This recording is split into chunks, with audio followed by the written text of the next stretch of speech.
паны ды паненкі, хлопцы ды дзяўчаты.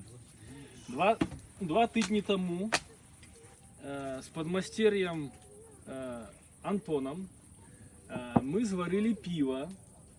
Пиво, я так лічу, самое старое, якое ў дакументах, якое я змог знайти. Это конец 16 стагоддзя, пачаток 17-го. Пиво по рецептам Миколая Млечки. Миколай Млечка – это Харунжи Аршанскі і ўладальнік маёнтка Халапенічы, што каля Сялявы. Акрамя таго, што мы зварылі гэта піва по тэхналогіі, якую апісваў Миколай Млечка, то бок мы выкарыстоўвалі камяні раскаленныя, каткі, цэбры. Мы таксама зварылі гэта піва на сяляўскай вадзе, можна так сказаць, на сяляўскім соладзе, бо я купіў зерне ў Крупскім раёне, зрабіў з яго солад. А таксама на сяляўскім хмелі, бо хлапцы сабралі ў прошлым годзе у верасні хмель, засушылі вот якраз пад гэты момант. І таксама выкарыстоўвалі дзікія дрожжы, якія я зняў таксама з хмелю.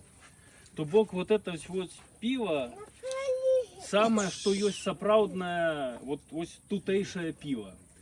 Это первая реконструкция. Я не ведаю, что получится. Может получится абы что. Так что держите кулачки. Может, на ты веришь, кому дадим попробовать? Не. Сян, давай, мы в тебя верим. Все, пагэтуль распачынаем адкрыццё. Выспа 2024. Увага, увага! Так. Что, все готовы?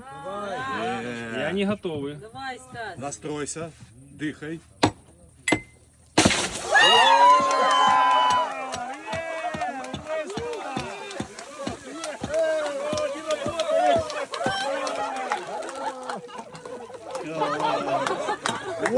Опыт с бочкой не отрымался.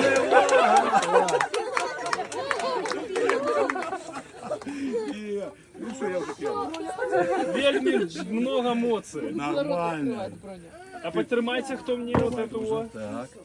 Увага, увага.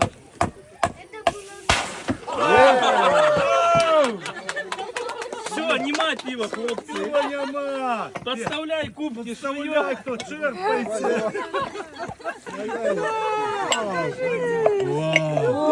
Набирайте, открывайте.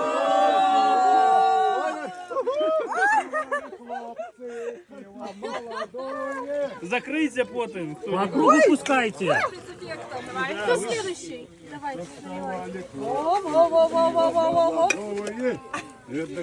Стасян, я на месте. Выпьем за родную Веспу. Спецэффекты. Пива нема, потому что оно есть. Може стуйтеся з ким, бо не усім хватить.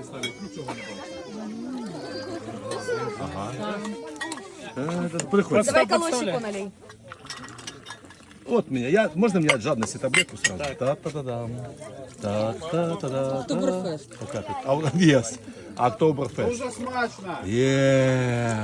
Дякую. О, дзенку, дзенки. Панове, паненки, подходим. Так. Так, Все, кому? вырубай.